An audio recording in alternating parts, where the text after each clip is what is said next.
حضور علیہ السلام گھر میں تشریف فرما۔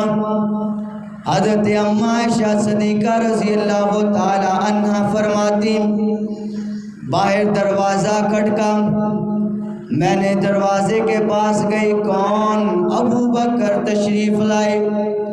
یا رسول اللہ ابو بکر تشریف لائے، اجازت ہو تو دروازہ کھول دوں؟ حضور نے فرمایا دروازہ کھول دو۔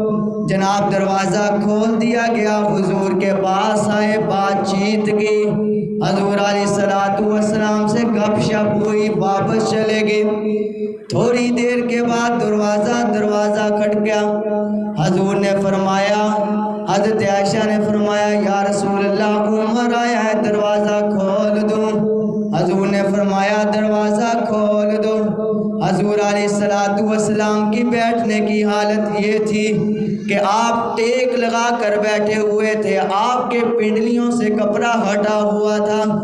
حضرت عمر رضی اللہ تعالی عنہ بھی آئے، بات چیت کی، گفتگو کی، واپس چلے گئے۔ پھر دروازہ کھٹکا، حضرت اماں عائشہ صدیقہ رضی اللہ تعالی عنہ نے فرمایا یا رسول اللہ باہر عثمان آیا ہے، حکم ہو تو دروازہ کھول دوں؟ جاؤ دروازہ کھول دو۔ عثمان نہیں، ابھی ٹھہر جاؤ۔ حضور علیہ السلام سیدھے ہو کر بیٹھ گئے، اپنی ٹانگوں جو آپ کی پنڈلیاں ظاہر تھیں آپ نے ان کو چھپا لیا۔ حضرت عثمان کو بلاؤ۔ حضرت عثمان بھی اندر تشریف لے آئے۔ جب اندر آئے، بات چیت کی، گفتگو کی، گپ شپ کی، چلے گئے۔ اماں عائشہ سوال اٹھا کر حضور کے پاس پہنچ گئی، یا رسول اللہ میرا باپ آیا، وہ باپ جس کی ایک رات کی نیکیاں پورے آسمان کے ستاروں سے زیادہ، وہ باپ آیا جس کو تو نے دنیا اپنے جانے کے بعد خلافت کا منصب عطا کیا۔ جب وہ آیا آپ اپنی حالت پر بیٹھے رہے۔